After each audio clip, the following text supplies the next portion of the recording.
Hello, नमस्कार दोस्तों। कैसे हैं आप सब? उम्मीद है आप लोग अच्छे होंगे, स्वस्थ होंगे। आज की वीडियो में हम लोग माँ चंद्रघंटा की उत्पत्ति की कथा सुनेंगे। या देवी सर्वभूतेषु माँ चंद्रघंटा रूपेण संस्थिता।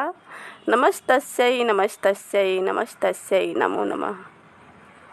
नवरात्रि का तीसरा दिन माँ चंद्रघंटा को समर्पित है। नव दुर्गा के तृतीय स्थान रखने वाली माँ चंद्रघंटा की पूजा नवरात्रि के तीसरे दिन की जाती है। इस दिन योगी जन अपने मन को मणिपुर चक्र में स्थित कर भगवती आद्य शक्ति का आवाहन करते हैं और विभिन्न प्रकार की सिद्धियां प्राप्त करते हैं। माँ चंद्रघंटा की पूजा से भक्तों का इस लोक तथा परलोक दोनों में ही कल्याण होता है। माँ चंद्रघंटा का स्वरूप अत्यंत शांतिदायक तथा कल्याणकारी है। इनके मस्तक पर अर्धचंद्र विराजमान है व इनके हाथ में भयावह गर्जना करने वाला घंटा है, जिस कारण से इन्हें चंद्रघंटा कहा जाता है।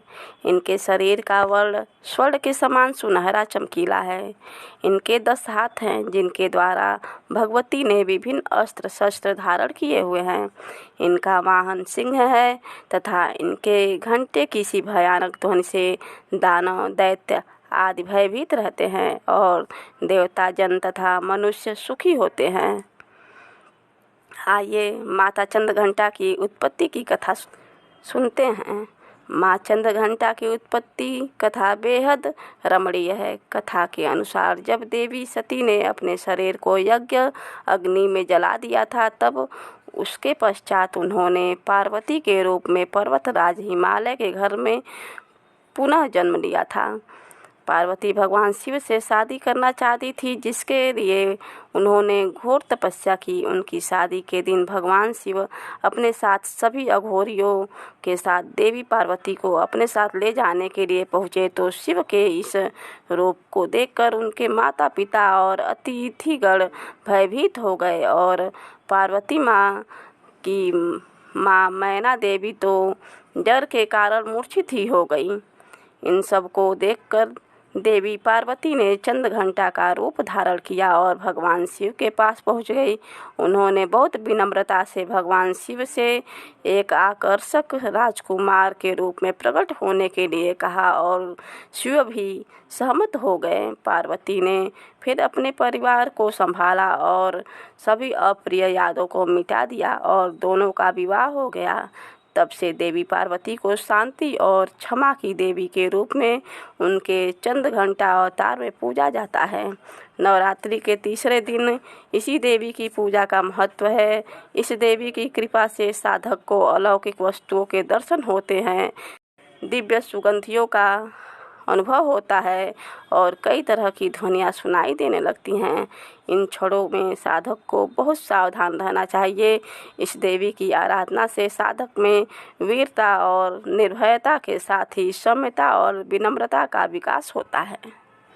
माँ चंद्रघंटा की दूसरी कथा के अनुसार एक बार देवताओं और असुरों के बीच लंबे समय तक युद्ध चला। देवताओं के स्वामी इंद्र थे और असुरों के स्वामी महिषासुर थे।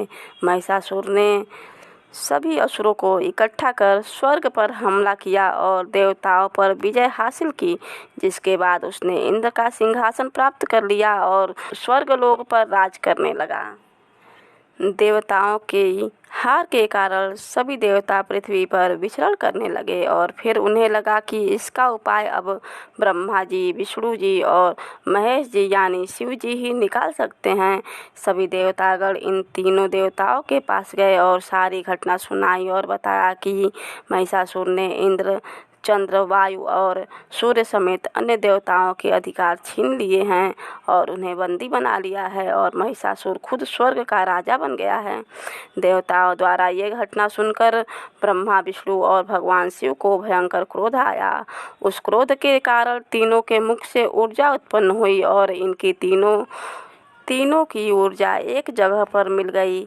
इन तीनों की ऊर्जा से एक देवी का अवतरण हुआ। इस देवी को भगवान शिव ने त्रिशूल, भगवान विष्णु ने चक्र और अन्य देवी देवताओं ने अपने शस्त्र दिए। इंद्रदेव ने अपना वज्र और ऐरावत हाथी से उतारकर एक घंटा दिया। सूर्य ने अपना तेज और एक तलवार दी और सवारी के लिए शेर दिया। इस तरह सभी शस्त्रों से सज्जित होने के कारण देवी के इस अवतार का नाम माँ चंद्रघंटा पड़ा। इन सभी शस्त्रों से सज्जित होने के बाद माँ चंद्रघंटा युद्ध के लिए तैयार थी। जब वे युद्ध करने के लिए पहुंची तो महिषासुर उन्हें देख के समझ गया कि अब उसका काल आ गया है। उसने अपनी सेना को माँ चंद्रघंटा पर हमला करने के लिए कहा। सभी दैत्य और दानव उन पर हमला करने लगे। देवी ने एक झटके में ही दानवों का संहार कर दिया। इसके बाद इस युद्ध में महिषासुर की मौत हुई और कई सारे दानवों का खात्मा हुआ। इस तरह से माता चंद्रघंटा ने स्वर्गलोक को मुक्त कराया और दानवों का खत्म किया।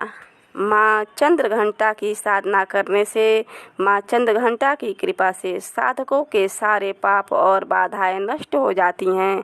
इनकी आराधना भक्तों और साधकों के लिए फलदायी होती है। माँ भक्तों के कष्ट का निवारण शीघ्र करती है। इनकी उपासना से भक्त पराक्रमी और निर्भय हो जाते हैं। माँ चंद्रघंटा के घंटे की ध्वनि हमेशा अपने भक्तों की रक्षा भूत प्रेतों से करती हैं। माँ चंद्रघंटा की जय। अगर हमारी यह दी हुई जानकारी आप लोग को अच्छी लगी हो तो वीडियो को शेयर करें और कमेंट बॉक्स में बताएं।